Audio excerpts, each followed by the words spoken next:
হারুন আর রশিদ একটা চিৎকার দিয়া বলে জুবাইদা রে আমারে রাইখা যাস না রে, তুই আমারে রাইখা যাবি কেমনে? এত বছর আমার লইয়া ঘর করলি, তুই আমারে কেমনে রাইখা যাবি?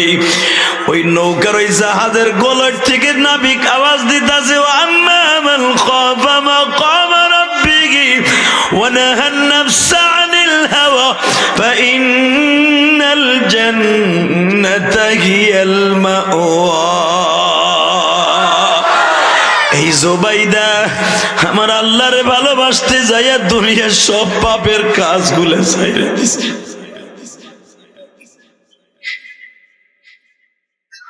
টিকির সিঁড়ি বিক্রি করছে, সেও দুনিয়ার পাপের কাজ ছাইড়া দিছে।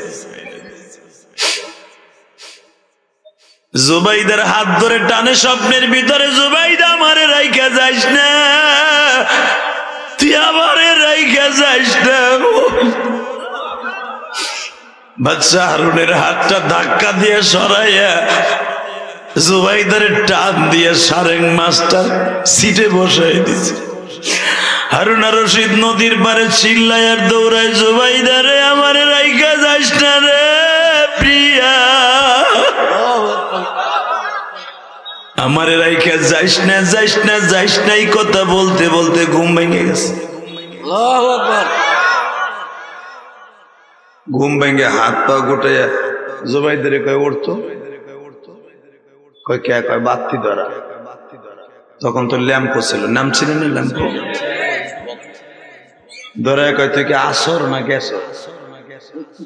আমার তো বিশ্বাস না তুই আমার ঘরে আসস। কি হয়েছে?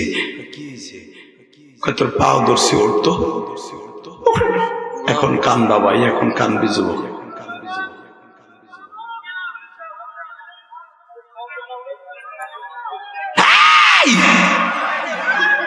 এখন বুঝছো? এখনো বোঝো না? সাউন্ড নাই বলে বাটপার দেখ হয়নি কি হয়েছে।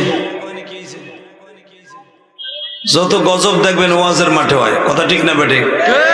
4 দিন ব্যাপী ওয়াজে দেখবেন সব ঠিক থাকে, সব যে গজব পরে মাইকের উপরে। আল্লাহ মাইক গুলোকে হেদায়েত দেন, দরকার আমিন। ইকম্যানদেরকে হেদায়েত নসিব করেন। ওদের মাইক ভালো, আমি বলবো না খারাপ, মাইক ভালো। শুধু আমার দিকে তাকাবেন, এখন বোঝা যায়? হ্যাঁ, এবার কানবেন। হারুন আর রশিদ বলে, ওঠ ওঠ, কে? তাড়াতাড়ি চল, আমি যাবো। কই? বাহলুলের ঘরের দরজার সামনে। আরে বাহলুল এখন মাওলার জিকির করতেছে, তুমি যাই এখন কি করবা? কয় ওঠ। বউরে টানতে টানতে লয়ে গেছে। বাহলুল দরজা খোল, দরজা খোল, দরজা খোল। তখন বাহলুল মাওলার প্রেমের সাগরে হাবুডাবু খাইতেছে।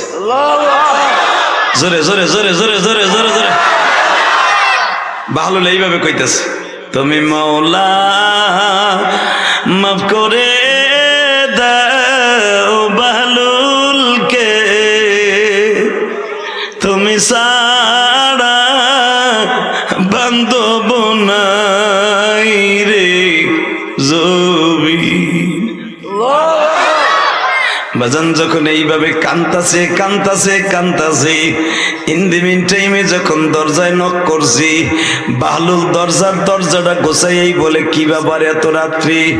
এ বাহলুল রে, আমি তোর হাতে 2টা টিকিট দেখছিলাম, একটা টিকিট তোর হাতে আছে, আর একটা বিক্রি করছো আমার বউর কাছে।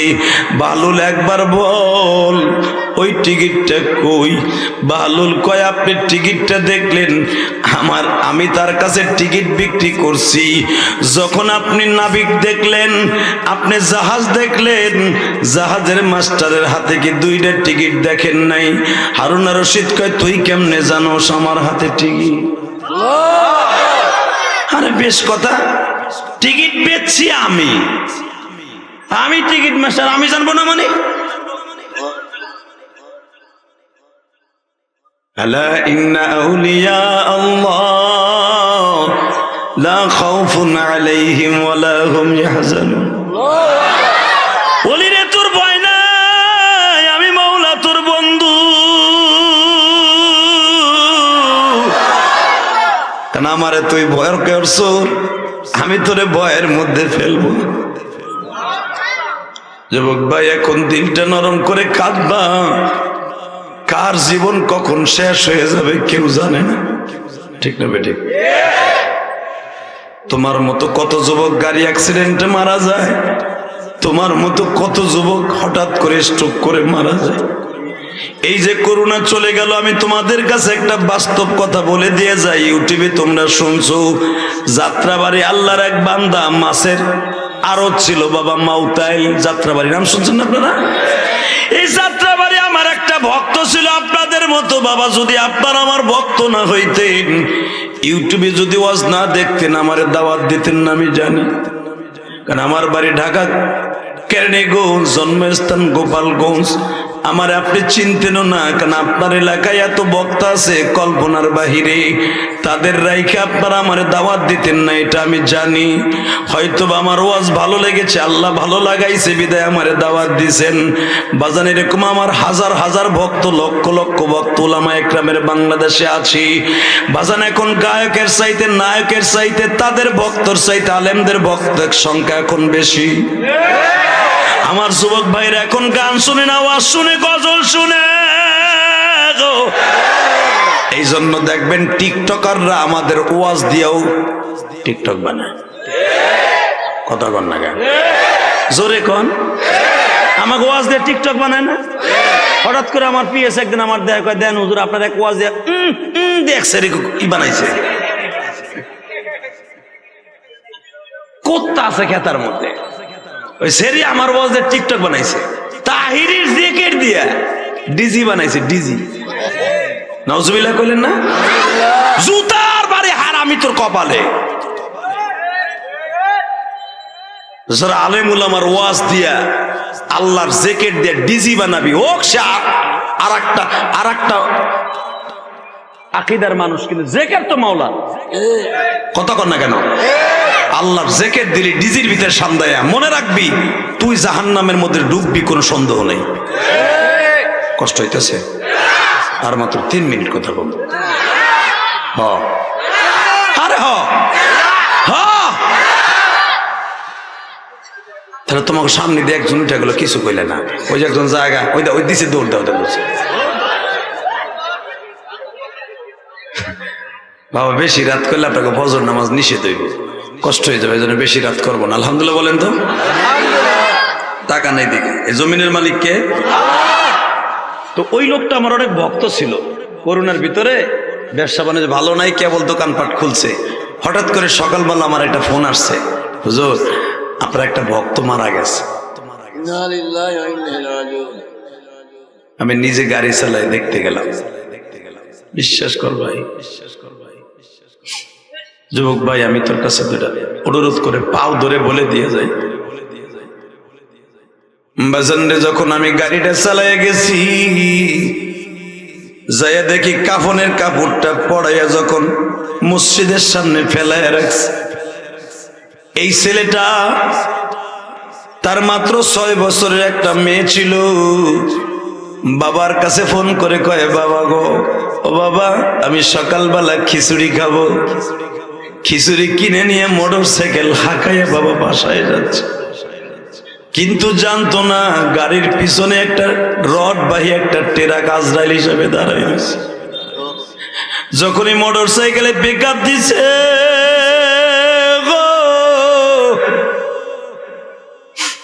পিছনের থেকে এমন জোরে টেরাকে ধাক্কা দিছে, সামনে আইল্যান্ডের সাথে লাইগে বাবা মাথার মগজ পড়ে রয়েছে। ট্রাক শুধু ধাক্কা দিয়ে ফেলাই দিয়ে যায় না, নিয়ন্ত্রণ হারাইয়া পুরা লাশটারে বাইটে ফেলছে। মাথার মগজ এক জায়গায়, নাড়ি বুড়ি গুলো আর এক জায়গায়। এ ভুলার যুবক ভাইরা, আজকে 27 ডিসেম্বর আমার মাওলারে দেখাইয়া দাও গো, তুমি আমার মাওলার পাগল। দুনিয়া আসার সিরিয়াল আছে, যাওয়ার সিরিয়াল নাই গো।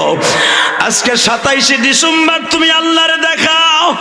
27 27 ডিসেম্বর তুমি এই ভোলার জমিনে, বোরহানউদ্দিনের জমিনে 27 ডিসেম্বর তুমি চোখের পানি ফেলাই আল্লাহকে বোঝায়া কইবা, আল্লাহ 27 ডিসেম্বর ইলিয়াসুর রহমান জিহাদির সাথে আজকে ডিসেম্বর মাসের 27 তারিখ এত কষ্ট করে লোকটা আমাদের এলাকায় আসছে, আমার হায়াতে জিন্দেগি কবে শেষ হবে আমি জানি না।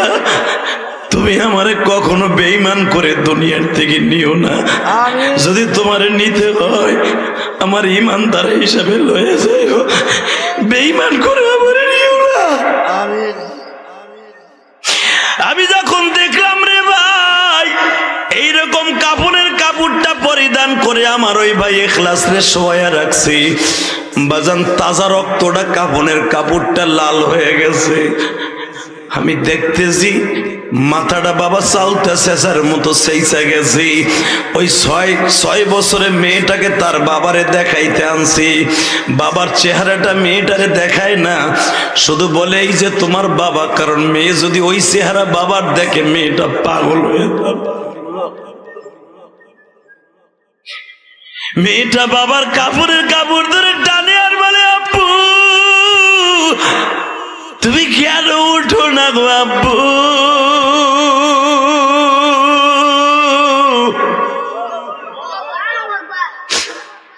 সকাল হয়ে গেছে, তুমি কি ঘুমের থেকে উঠবে না, দোকানে যাবে না? মেয়েটা বাবার কাফনের কাপড় ধরে টানে আর কাঁদে। আমি আমার জীবনে অনেক লাশ দেখছি, ওই মেয়েটার কান্না এখনো আমার কানের মধ্যে বাজে, কারণ আমি তো 12 বছর বয়সে মা হারাইছি।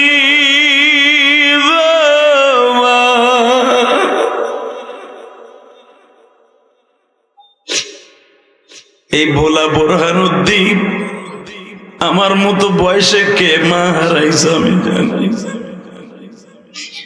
আমিও যখন আমার মাকে কবরে দেখছি যুবকরা, আমার আলেম ভাইরা, আমিও দেখছি আমার মায়ের কাপড়ের কাপড়টা রক্তে ভিজা।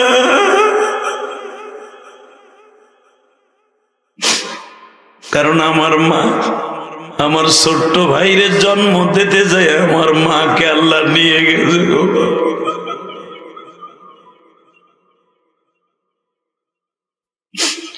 এই দুনিয়ায় যার মা নাই ওর মতো দুঃখ মেয়ে কেউ নাই।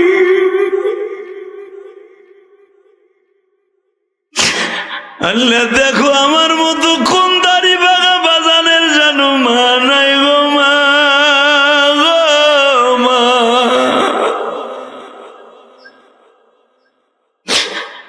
আমার কোন আলেম ভাইয়ের জানো বাবা নাই।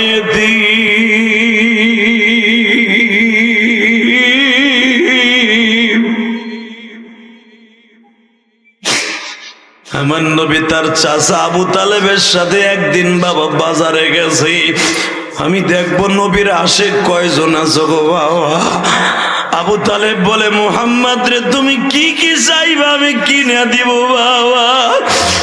আমার নবী বলে চাচাজি আমার কিচ্ছু লাগবে না বাবা, তোমার বাবা বেঁচে থাকলে কি তার কাছে চাইতে না?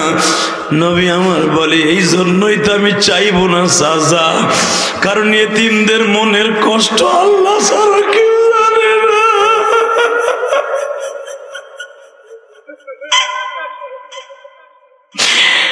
এতিমের জ্বালা এতিম ছাড়াই, এতিমের জ্বালা এতিম ছাড়া কেহই জানে না, এতিমের ভালোবাসলে খুশি হয় আল্লাহ। বাজান যেদিন আমার মা মারা গেল, আমার কত চাচারা চাচিরা কোলে নিয়ে আমার আদর করতো। আবার ইলিয়াস রে কান্দিস না, আমি তোরে মার আদর দিব। আরে সবাই বলে বাবা কেউ দেয় না।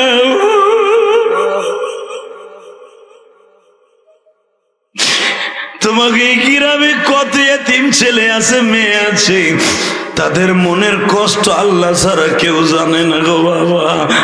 আমি বলবো আমার আলেম ভাইরা, আমার মতো যারা মা হারাইছেন, আমার মাওলার ডেকে ডেকে বলেন, মালিক জিহাদি সাহেবের মতো আমিও তো মা হারাইছি।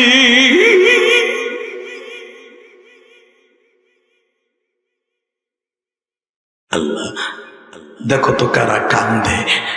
আল্লাহ এখানে অনেক সরমুনার মুরিদ আছে, আল্লাহ সরসিনার মুরিদ আছে, আল্লাহ অনেক যুবক ভাইদের চোখে পানি দেখছে। যুবক, তুই বুঝবি না মা কি জিনিস, সেদিন বুঝতে পারবি যেদিন তোর মা এই দুনিয়ার থাকবো না। সেদিন বুঝবি বাবা কি জিনিস, যেদিন বাবা এই দুনিয়ায় থাকবে না। শুধু আমার সাথে বল ভাই, জমিনের মালিক কে? জোরে বলো কে? নবী আমার চাচার থেকে বাজার থেকে আইয়া কাবা ঘরের দরজার সামনে দাঁড়ায়, কাবায় হাতিমের সামনে দাঁড়ায়, নবী আমার দাঁড়ায় দাঁড়ায় কান্দে। হঠাৎ করে হুজুরের চাচি গেছে, আব্বা, ও আব্বা তুমি কান্দো আব্বা, তোমার মা বাবা নাই তাতে কি হয়েছে, আমরা আছি না? আমার নবী বলে, চাচি গো, জীবনে কারো কাছে শুনছেন মা মারা গেলে মার আদর পাওয়া যায়? বাবা, আমি এখনো পর্যন্ত তোমারে গোসল না করে আমি কোনো কিছু খাই না, তোমার আমি না খাওয়াই খাই না। সূরা দুহার তাফসিরে দেখবেন, ফাআম্মাল ইয়াতীমা ফালা তাকহার ওয়া আম্মাস সাইলা ফালা তানহার ওয়া আম্মা বিনিআমাতি রাব্বিকা ফাহাদ্দিস। এই আয়াতের তাফসীর খুলে দেখো। আবু তালেবের বিবি, আলীর মার নাম ছিল ফাতেমা, আলীর মার নাম ফাতেমা। আবু তালেবের বিবি ফাতেমা জীবনে আমার নবীর না খাওয়াইয়া কোনোদিন খায় নাই। তারপরে নবী কান্দের চাচি, ও চাচি আম্মা, আমার মা কেমন ছিল গো? ফাতেমা বলতো, বাবা আপনার মা এত ভালো ছিল, পৃথিবীর এরকম কোন ভালো মা ছিল না। এরপরে বলে, চাচি আমার মা কেমনে লোকমা দিয়ে খাইতো? বাবা তোমার মা নাই তো তুমি 6 বছর বয়স পর্যন্ত দেখছো, তুমি আমার কাছে কেন জিগাও? চাচি আমি মাত্র আমার মার আদর পাইছি 1 বছর, আমি 5 বছর পর্যন্ত হালিমায় সাদিয়ার বাড়িতে ছিলাম।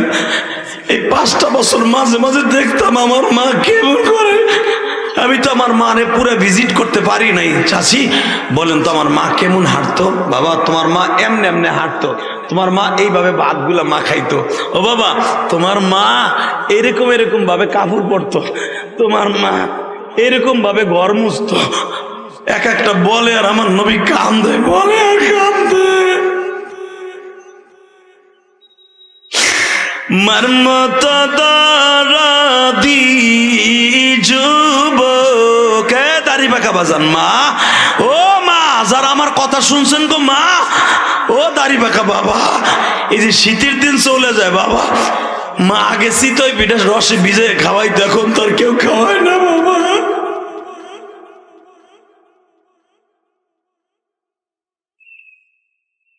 যারা মার জন্য কাঁদবেন, এই মাঠটা ছাড়ার আগে আপনার মায়ের কবরটা জান্নাতের টুকরা হয়ে যাবে। আল্লাহু আকবার জোরে বলতে পারেন না? বাজান মার জন্য কান্দার দরকার আছে না? আছে। আমি ইলিয়াসুর রহমান যে তোমাকে বন্ধু বানায় যাবো, কেউ মাঠটা ছাড়িস না। আমার ইচ্ছা করলেও তোরা সারা জীবনে আনতে পারবি না। আমার এই 25 বছরের জীবনে ভোলা বোরহানের দিন মাত্র 3বার আসলাম। আজ থেকে 15-16 বছর আগে মনে আসছিলাম এই হুজুরের মাদ্রাসা, হ্যাঁ হাজিরাট দাখিল মাদ্রাসা আসছিলাম 15-16 বছর আগে। আর গতবার আসছিলাম এদিকে কোন জায়গা জানি, বোরহানুদ্দিনই না লালমোহন আসছিলাম, বোরহানুদ্দিন না, তাহলে 2বার আসছি। এই মুসলমানের পোলা, আর কবে আসবো তা জানি না, তবে আমি তোদের সাথে গ্যারান্টি দিয়ে গেলাম এই কোরআন সামনে নিয়ে, যদি আমার সাথে আজকে ওয়াদা করস জীবনে কোনোদিন মারে কষ্ট দিবি না, 1 ওয়াক্ত নামাজ ছেড়ে দিবি না, আমি তোরে বন্ধু বানায় মার ছাড়বো, জীবনে আর দেখা না হলেও কিয়ামতের মাঠে দেখা হবে। আমি জান্নাতে গেলে তুই আমার সাথে যাবি ইনশাল্লাহ। বলতে পারো না? যাবা না আমার সাথে? তুমি নিবা না আমারে? যাদের চোখে আমি পানি দেখতেছি কোরআন হাতে নিয়ে বললাম, তুমি যদি মার জন্য মার মোহাব্বতে কান্দো, আল্লাহর ভয়ে কান্দো, তোমার জন্য জান্নাত আজকেই দলিল হয়ে যাবে। কারণ একটা আয়াতের তাফসীর আবার ওয়া আম্মা মান খাফা মাকামা রাব্বিহি ওয়া নাহা নাফসা আনিল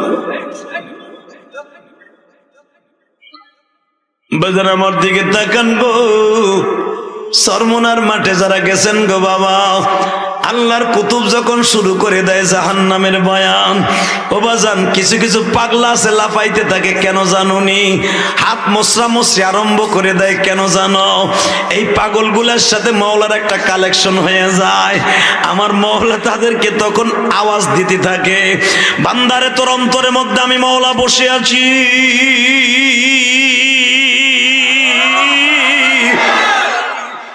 মনে হয় ওই পাগলার কাছে জাহান্নামের আগুন তখন থাবা মারতে থাকে বাবা। তখন ওই পাগলা লাফালাফি আরম্ভ করিয়ে দেয়। পাগলার 4-5 জন চাইপাও রাখতে পারে না রে যুবক। সরমুনার মাঠের কত পাগল একটা শিক্ষার দিয়ে মারা যায় গো বাবা। আমি আমার জীবনে একবার দেখছি, 5 নাম্বার মাঠে আমি একদিন গেছিলাম। ও বাবা, মুজাকারার মধ্যে বসছি, মুজাকারা শেষ হয়েছে, একটু পরে পীর সাহেব হুজুরের বয়ান। আল্লাহর কুতুব যখন বয়ান আরম্ভ করে দিছে, যখন আল্লাহর কুতুব জবান দিয়ে বলে ফেলছে জাহান্নামে যখন থাবা মারবে, আর জাহান্নামে যখন থাবা মারবে কেমনে সহ্য করবি? বাজার আমার সামনে থেকে একটা পাগল লাফ দিল, লাফ দে ও মওলা তুই কই রে? বাজান এই কথাটা বলতে দেরি আছে, একটু পরে দেখলাম লোকটা পড়িয়েই বেহুশ হয়ে গেল। আমি তো চলে আসলাম, পরে খবর লয়ে দেখলাম ওই লোকটার জানাজা ইশারের পরে হয়েছে। আমি ডিজের আর চেক দিয়ে রাখতে পারলাম না। মালিক রে, এই তো তোমার খেলা।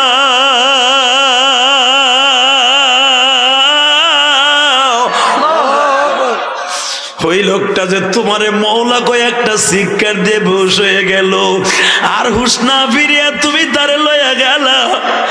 এমন একটা জায়গায় জানাজা হইল, লক্ষ লক্ষ মানুষের জানাজাই পাগলার কপালে হয়ে গেল।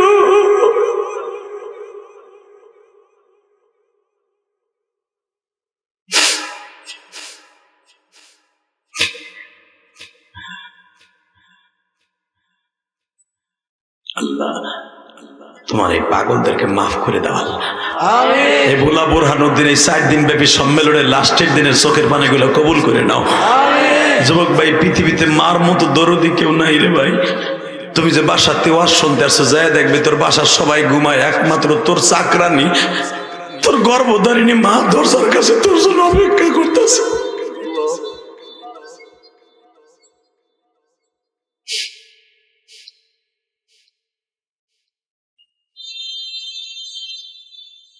জ্বলন্ত প্রমাণ আমি তোমার দিয়ে যাই। যখন তোমরা সদরঘাট থেকে লঞ্চে আসো, যখন মার কানে খবর যায় যে লঞ্চে জ্বর উঠছে নদীর মধ্যে, দেখবি দুনিয়ার সবাই সুস্থ থাকলেও তোর মা সুস্থ থাকে না। তোর মা যায় নামাজে বইয়া, নামাজ মানে, রোজা মানে, আল্লাহ আমার জাদুরে আমার কোলে ফিরে।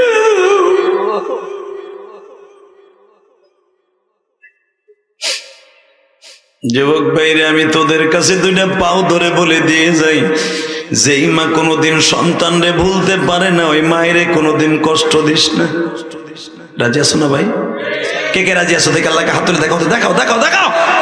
আল্লাহ তুমি মাফ করে দাও ভোলাবাসী রে, মাফ করিয়া উঠাইবা হাসরে। উঠাও উঠাও, জোরে একটা ডাক দাও তো আল্লাহকে, জোরে একটা ডাক দাও, ডাক দাও আল্লাহ বলে, ডাক দাও ডাক দাও ডাক দাও, আজকে জোরে একটা ডাক দাও। 27শে ডিসেম্বর ডাক দাও, ডাক দে যুবক, এ ভোলার যুবক ডাক দে, এ বোরহানুদ্দিনের যুবক ডাক দে, ডাক দে জোরে আল্লাহ করে ডাক দে। আজকে 27শে ডিসেম্বর জোরে ডাক দে, 27শে ডিসেম্বর ডাক দে, ডাক দে ভাই জোরে একটা আল্লাহ করে ডাক দে। ওই সরমুনার মাঠের মতো আল্লাহর পাগলদের ডাক দে। আল্লাহ দেখো তোমারে কেমনে ডাকে গো মোল্লা বুরহানুদ্দিন কার মা নাই বাবা নাই, এরা তোমারই ভয় করে ডাক দিছে গো আল্লাহ, এদের বাবা মাকে তুমি মাফ করে দাও, কবরটা জান্নাতের বাগান বানিয়ে দাও আল্লাহ। কত কত মাইল দূর থেকে আসছি আল্লাহ, এই মুসাফিরের সাথে যারা কাঁদছে তাদেরকে তুমি মাফ করে দাও। তাহলে একসাথে বলো, জীবনের বিনিময় হলো কোনোদিন মারে কষ্ট দেব না, জীবনে কোনোদিন বাবারে কষ্ট দিব না। রাজি আছো না? কোনোদিন আল্লাহর সাথে শিরক করব না, কোনোদিন এতিমের মাল মাইরে খাবো না, কোনোদিন গরিবের সাথে বেঈমানি করব না। আজকে অনেক বড় লোক আছে, অনেক বড় লোক আছে বাতিজার এতিম হয়ে গেছে, চাচা বাতিজাকে সম্পদ মাইরে খাইতেছে, আছে না নাই? এতিম ভাতিজি ভাগিনী ভাগিনা তাকে মাইল মাইরে খাইতেছে মাল। মরণ নাই, মরবা না। যারা এতিমের মাল মাইরে খাবা, এই কোরআন হাতে নিয়ে বলছি 7 তবক জমিন তোমার গলায় আল্লাহ তাবিজ বানাই দেবে। এতিমের মাল এত সিরিয়াস, আল্লাহ আমাদের বুঝে বুঝে আমল করার তৌফিক দান করো, জোরে করে আমিন। যুবক আমার সাথে ওয়াদা দাও তো, কোনদিন এক ওয়াক্ত নামাজ কামাই দিবা না। হাত উঠাও, ওয়াদা দাও, এক ওয়াক্ত নামাজ জীবনে ছেড়ে দিব না, ইনশাল্লাহ বলো, আরো জোরে বলো, জীবনে কোনদিন একটা ওয়াক্ত নামাজ ছেড়ে দিব না। নামাও হাত, আর একটা ওয়াদা করবা, যতদিন বাঁচবা মা বাবার খেদমত করবা। উঠাও হাত, এই তাফসীর কমিটি উঠাও হাত। পৃথিবীর শ্রেষ্ঠ সম্পদ হলো মা, কথা বলো না কেন? নমঃ। মা বাবার দিকে কোনোদিনও কড়া মেজাজে তাকাবা না, রাজি আছো? মা বাবা কত কষ্ট করে একটা ছেলের আলেম বানায় জানো? তোমরা এখানে আসার পরে বারবার আমার রিকোয়েস্ট করছে, একটা ছেলে, আমি শুয়ে আসছিলাম, ঘুমের থেকে উঠে ঘুমের থেকে মাঝে মাঝে সজাগ হয়ে যায়, এক একজন যাই ডিস্টার্ব করে। একটা ছেলে অনেক কষ্ট করে গেছে আমার লগে দেখা করতে, আলহামদুলিল্লাহ বলেন না? আমি বললাম রে ভাই, আমি তো একটু ঘুমাইছি, অন্ধকারে যে হাতাইতেছে, হুজুর আমি একটু আপনার সাথে মুসাফা করবো। আমি প্রায় 10 মিনিটের মতো খাড়াই দিয়েছি বাইরে। কি বলবো বলো? এত রাগ মেজাজে কিছু কইতেও পারি না, পারি? আমি বললাম কি হয়েছে গো? হুজুর আপনি একটা মসজিদ বানাইতেছেন, আপনার মায়ের মসজিদ, আমি 200 টাকা দিলাম, আলহামদুলিল্লাহ বলেন। আমি বললাম কে? হুজুর আমি একটা দোকানদার, হুজুর আমার মা নাই, আমি বুরহানুদ্দিন শহরে কাঁচামালের ব্যবসা করি, হুজুর আমার মা আজকে দুনিয়ায় নাই, আমি প্রতিদিন আমার মায়ের জন্য ভিক্ষুকদেরকে টাকা দিই, আর আমি নিয়ত করছি, পোস্টার দেখে নিয়ত করছি, যেদিন মাইকিং হয়েছে আমি যখন লেফটেটটা পাইছি, আমি সেদিন থেকে নিয়ত করছি ইলিয়াস রহমান জিহাদি যেদিন আসবে সেদিন আমার কোনো কাজ নাই। হুজুর আপনার গাড়িটা যখন এদিকে আসে তখন তো আমি খেয়াল করছি যে আপনার গাড়ি ঢুকছে। হুজুর আমি 1 ঘন্টা ধরে ঘুরতাছি, আপনারে পাই না। হুজুর এই 200 টাকা আপনার মায়ের মসজিদ দিলাম যেন আমার মা আপনার মার সাথে জান্নাতে যায়। আমি আশ্চর্য হয়ে গেলাম, আশ্চর্য হয়ে গেলাম।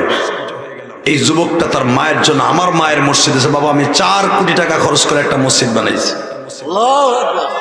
আমার মা বলছিল ইলিয়াস রে জীবনে বেঁচে থাকলে একটা মসজিদ মাদ্রাসা বানাবি।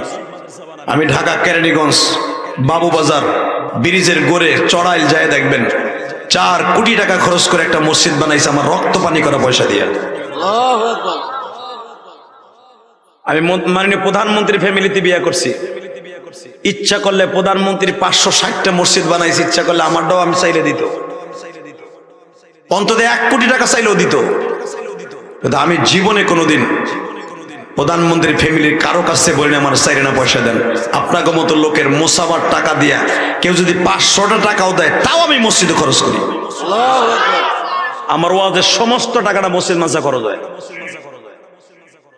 বাবা এটা একমাত্র কারণ হলো আমার মা বলছিল আমার ইলিয়াস রে যদি কোনোদিন টাকার মালিক হস তখন একটা মসজিদ মাদ্রাসা বানাবি। আমিও তোমারে বলে যাব যুবক, হাজার হাজার যুবক এই বোলা বোরহনের দিন আমার সাথে ওয়াদা দিতে হবে জীবনে কোনোদিন মা বাবারে কষ্ট দিবি না, ইনশাল্লাহ বলো, আল্লাহু আকবার জোরে বলো। ওই যুবকটা আমার হাতে টাকা দিয়ে বলে, ওর অনুরোধ, ওর সাথে আর এক বন্ধু গেছে, ও 100 টাকা দিছে, দিয়ে বলতেছে হুজুর আমাকে 2 বন্ধুর রিকোয়েস্ট, আপনি কুমিল্লার একটা ওয়াজ শুনে আমি 2 দিন কাঁদছি, ওই ওয়াজটা করবেন। কি ওয়াজ করবো রে ভাই, আমি শুধু তোদের 2টা পাও ধরে বলে দিয়ে যাই, জীবনের বিনিময়ে হলে যত টাকার মালিক হবি কোনোদিন মা বাপরে ভুলবি না, ইনশাল্লাহ বলা। মা বাবা তার একটা সন্তান রে বহুত কষ্ট করে মানুষ বানায়, বহুত কষ্ট করে, মাছ মাইরা, জেলের কাম কইরা, রিক্সা চালাইয়া, পাট খাতে, ধান খাতে, সব জায়গায় কাজ করে মা বাবা তারপর একটা সন্তান মানুষ করে।